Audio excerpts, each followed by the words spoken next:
All right. Good morning, everyone. Thanks for joining. Uh, Very excited to announce Justin Verlander as a San Francisco Giant this morning. I mean, Justin's track record speaks for itself. I was lucky enough to get to compete against him for a number of years and have always admired What? the way that he takes care of Look at business. Justin. Look at Justin's name. If you guys can just all the media on here, if you can just mute yourselves, please. I'll change it. All right, I'll change it. So again, yeah, very excited to introduce Justin. And you know, for me, I think when we started having the conversation a couple of weeks ago, it was very evident just how motivated he is. And you don't get to the level of greatness that he's accomplished in his career without having just the utmost fortitude and desire to be the best. And when I think about pitchers of this generation, to me, Justin's at the top. And for him to come to San Francisco, continue his career and build on already his Hall of Fame resume is very exciting for us, and just look forward to this relationship, continuing to grow and him help lead our staff. Alex Pavlovich from NBC Sports Bay Area. Welcome to San Francisco. I'm curious, this was probably pretty unique for you, talking to someone that you actually faced as a player who now is president of baseball operations. Could you just kind of go through the recruiting process and what it was like being recruited by Buster specifically to come to San Francisco? Yeah, uh, honestly, it is a little weird, but at the same time, I'm starting to get at that point in my career where I'm starting to deal with a lot of people that I've played against or are younger than me. So I'm getting pretty used to it. I don't know if I ever will be completely used to it, but honestly, talking to somebody like Buster with his experience was pretty refreshing in a game that is so full of a lot of analysts now. So I think that was really something for me that was a nice draw, just to talk with somebody who's been on the field and competed and kind of understands, but also understands the analytics, right? It was very clear that he gets both sides of it. So in having those conversations, made it very comfortable for me speaking with him and hopefully vice versa. Yeah. It wasn't awkward. There were a lot of thoughts running through my mind, which I haven't brought up to him yet, about some experiences that I've had in my career that weren't so happy for me, but obviously didn't get in the way. Buster, could you address the flip side of that? I mean, this is someone you faced and now gave a contract to. Yeah, it's funny. I mean, all the years of obviously Justin's been doing this forever, and let's just be clear, when he mentions people his age or younger, I'm definitely younger than he is, so I'm make sure that's noted.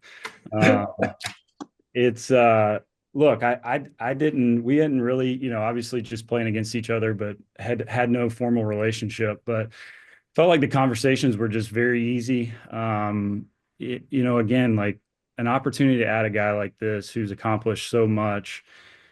I think the main thing for me is I just want to be clear there. I've even seen in the media so far, like, well, all the value add that he's going to bring, and with the younger arms, that's most definitely true. We believe that. But first and foremost, we all see this guy pitching at the top of the rotation and being very, very good. And he made that clear as well. So that's that's our hope. I know that's his hope and expectation as well. Let's go to Susan Slesser. Hi, Justin. Susan Slesser from the San Francisco Chronicle. Congratulations. Kind of following up on what Buster just said, coming off a little bit of a down year, how would you describe last year, and where are you now physically? What do you sort of project for yourself this season? Yeah, this was a lot of the conversation that Buster and I had. Last year was difficult. I kind of got off on the wrong foot at the beginning of spring with a capsule issue, and then had a neck issue as this kind of got in the middle of the season. There's positives and negatives to both. Obviously, the negative is what happened last season. It was worst case scenario for me. Could never get in a groove. Pitched about as bad as I felt like I could. Positives were I was able to learn a lot. I think you can't play this game for very long if you don't learn from injuries. I mean, look, injuries happen. They are what they are. You can't play this long without having something happen. So this was a large conversation and a pretty long one between Buster and I, and it's kind of explaining my process and how I learned from really particularly the neck, but also the shoulder. So moving into where I'm at now, I've changed a lot of my offseason program. I have, for the first time in my career, I've not put down a ball. I kept throwing all offseason, and that was to help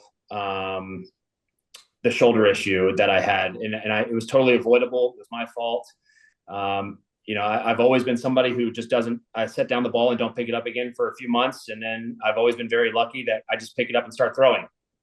Well, at 41, that caught up with me. So that was an adjustment that I've made that I feel like is paying big dividends already.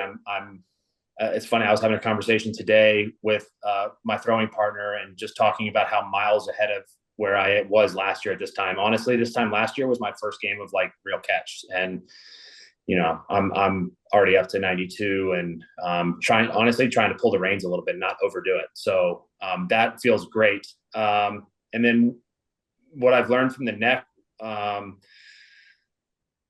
mean, at this point I can say that I hope it plays out the way I see it. But it was hopefully one of those blessings in disguise that I didn't know was an underlying issue. It had been affecting me, I believe, for a couple years until an event finally occurred. And sometimes you never want an event to occur, but sometimes you need that to happen to point you in the right direction. And I really believe that's what occurred. It notified me that there was a problem there. And as I've been addressing that, I've noticed a lot of significant beneficial other changes in my body that have led to better mechanics. And I think my throwing is really benefiting from all these adjustments I'm making. So that's where I'm at now. I'm feeling great. Really just kind of trying to stay on the path that I've been on and just continue to build up for spring. And you've said in the past that you want to pitch until you're 45. Are you still sort of thinking along those lines? Yeah. I mean, I think I'm, realizing how hard that's going to be. But it was one of the first questions Buster asked me. What are you doing? Do you still have the passion? And it's a great question, and I think I gave him a really long answer, longer than he intended on me giving him. But I think you can tell that the passion's still there. It's the fire's still burning. I have a 6-year-old daughter now, which draws me away from the game, but I think it gives me a nice yin and yang. I get to go home to her and kind of separate my life. So I'm not, because I can get pretty one-sided. So it's really helped me, and I think it's going to help me elongate my career. But yeah, so it's still there. I just need, like I said, I'm really viewing this past year's issues as a potential to send me down the path that I want to go down to finish my career and be able to play till 45 or more. It's not too dissimilar to 2014-15. I ended up having core issues and core surgery, and what I learned through that process really was what allowed me to pitch the way I have up until last year, so that's how I'm viewing this. Okay, let's go to Justice De Los Santos. Hey, Justin, Justice De Los Santos, San Jose Mercury News. Welcome to San Francisco. You're joining a rotation that features, a fair share of younger arms, guys like Hayden Birdsong, Kyle Harrison, even Jordan Hicks has only had one full year as a starter.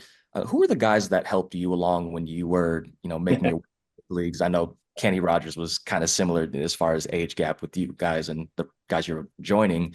And what do you think you can impart to some of the guys in this rotation? Yeah, I'm really interested. I've heard a lot about those guys. Kyle and Hayden particularly. Obviously excited to see Logan work and, Jordan, and I know Robbie already. So there's a lot of symbiosis already amongst the group. And again, I think when I look back at like my experience with Kenny Rogers, left-handed pitcher, sinker baller, here I was young, right-handed, four-seam fastball guy. I didn't really think that I would pick up much from him, but when I look back at it, I think you just kind of pick up stuff from being around guys that have learned to be in the game that long. Whether he's taking an approach to be a mentor or not, you just if you're paying attention, you just see things. And I've done a lot better in my career. I've always said early in my career, I was kind of like a horse with blinders on. I was just going to do what I need to do to be successful and kind of go about my business. And as I've gotten older, more mature, especially as a father, learning to communicate better, I've really felt like I've been able to take those blinders off and be more of a help to the younger guys around me. And I think it's something that I'm continually working on. I get a lot of reward from that now. So it's really cool coming into camp and having some guys who are young, high ceiling, that, hopefully I really just want to lay eyes on. I don't know yet. I've heard a lot about them, haven't really dug in on besides a brief conversation I had about their stuff. But, really it's in today's game with analytics, like guys stuff and, they pretty much know, unless their head's in the sand, like what they do well. It's more about like the routine and pitching and how you be successful long-term at the big league level. And, just being a professional. And it's amazing how far that can actually take you and carry you as a player. Just when you can get comfortable with your routine and, the outside noise, whether you're going good, going bad, you can kind of always rely on that. So that's one of the things that I've always kind of preached. Go to Sam Lubman. Hey, Justin, welcome to San Francisco. My name's Sam Lubman with 95.7 The Game. You've accomplished so much in your career with MVPs, Cy Youngs, World Series titles. I'm curious, when you come into this season, what are some of the goals that you have that you're really hoping to accomplish this year? Obviously aside from the big ones, but like for you personally, for you to see with this team, what are you kind of hoping to accomplish this season? I've never really been somebody who set out specific goals. There's one kind of left that, as everybody likes to talk about, that is kind of a no-brainer that I would like to achieve. And that hopefully that just comes with time. For me, I think personally, proving that I still have it, I think I wouldn't be coming back and playing if I've accomplished enough in my career. I wouldn't be back if I didn't think I could be great. I really truly believe that the experiences I had last year and leading into this year, I can be back to the pitcher I was not all that long ago when I won a Cy Young. So, I put in the work. I put in the work for the last, since I was 5 years old, I've been playing baseball, So all that work, my whole life, I still feel like I have something to give. And if I still feel like that, then I want to play, so simple as that. As a team, I think it's a team that, quite frankly, before Buster called me, wasn't really in my consideration. And then in doing some research after Buster called, obviously immediately you're like, man, really tough division, going to be tough. And that's obviously true. But I think that this team has a lot of upside that is maybe a bit overlooked, with Kim coming back and Adames' addition. Fitzgerald had a great second half at second base last year. These young starters, obviously, you got the guys at the top that have been doing what they've been doing, sign Matt Chapman long-term. I just think that there's, a really good chance that this team can do something special. And from everything that I've heard, the guys, the culture that's been built in this organization is something special. And in my experience with a couple franchises who have been really successful, that's one of the things that's one of the most important ingredients. And you can fill the room with all the talent in the world, but if it doesn't gel, it's not going to work for whatever reason. It might get you to the playoffs, but it's not going to win you in the playoffs. And, and like I said, from everything I've heard, this has that factor to it. And that's really important for me at this point in my career. You want to be part of a team that you can have fun with. And when you win, it really helps gel that, and it's just a magical ride, man. And I want to be part of that. Okay, let's go to Scott Osler. Yeah, Scott Osler, San Francisco Chronicle. Hey, Justin, you mentioned just a second ago, 2 questions. You mentioned that the Giants weren't really on your radar until Buster called. Why were they not? And the second question is, why do you think you can cheat Father Time, Mother Nature, whatever, to pitch into your mid-40s? I mean, the honest answer is they just weren't. I didn't expect them to call. I guess there were a handful of other teams that had conversations with my agent, and we had kind of been going back and forth since the end of the season on who was interested, who wasn't. And San Francisco had never really come up. And then so the second Buster called and expressed interest, it was like, oh, wow, this is like, I hadn't even really considered that. So that's really that. And look, I don't think I can defeat Father Time. Nobody can, but I think the groundwork that I've put in and the work ethic that I've had since I've been in this game, has afforded me, hopefully on the back end, some extra time. I mean, it's the first thing everybody wants to point to when things aren't going well is, okay, Father Time finally caught up. I'm trying to stave it off. I don't know. I'm a bit stubborn, have to be. But I still think I can pitch at extremely high ability. Even last year when I came back before the neck, it was, I was pitching to a 3.2 ERA and I felt like I was not pitching very well, so, it's definitely still there, I think. And also in talking to a lot of the veterans who have retired, they just there's no definitive answer about when you should or can retire, but the answer is pretty similar, which is when you'll know, which isn't really helpful to somebody who doesn't know yet, but it's not there. I'm not there yet. And, so as long as that doesn't happen and I still have the passion to play and put in the work that's required behind the scenes, then I'll keep trying. Thank you.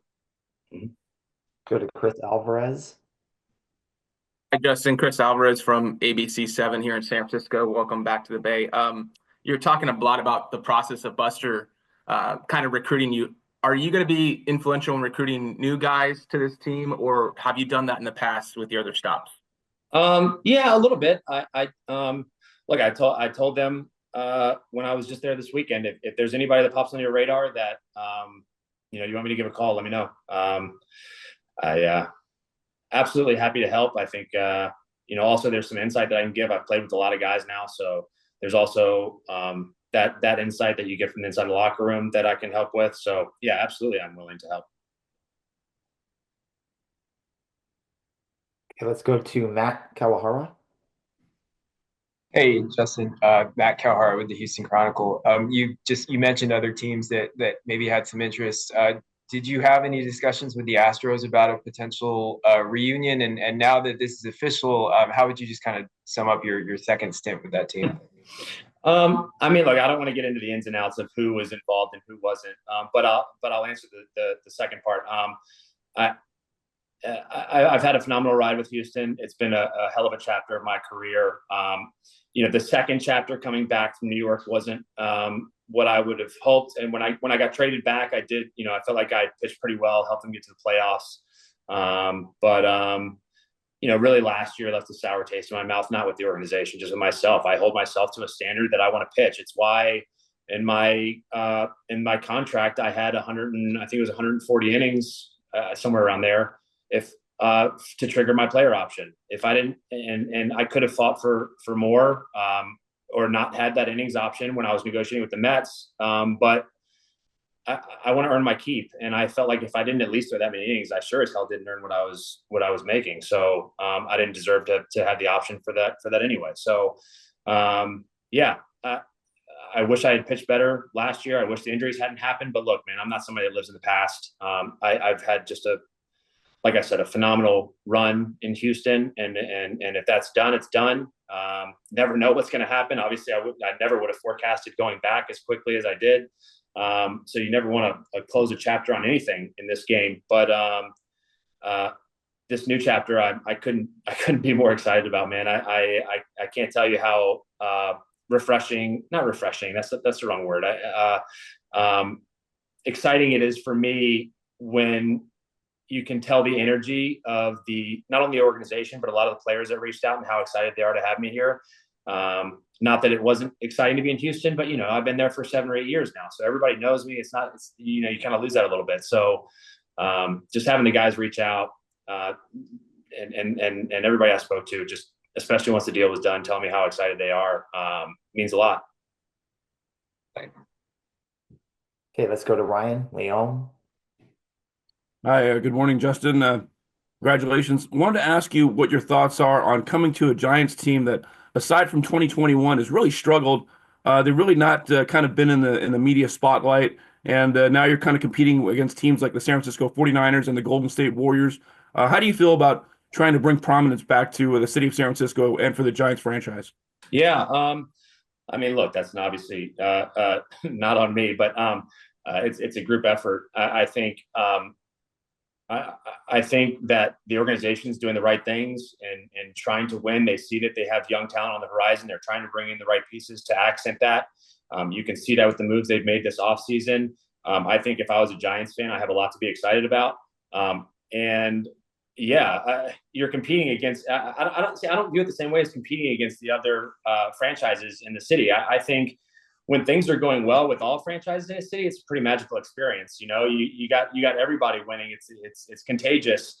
So hopefully we can join the parade and be part of those great franchises that are doing well. And I've experienced obviously San Francisco when things are going well. When I was there in the World Series and just those years coming to play in the stadium, it's pretty electric, and the fan base is phenomenal. It's such a storied franchise.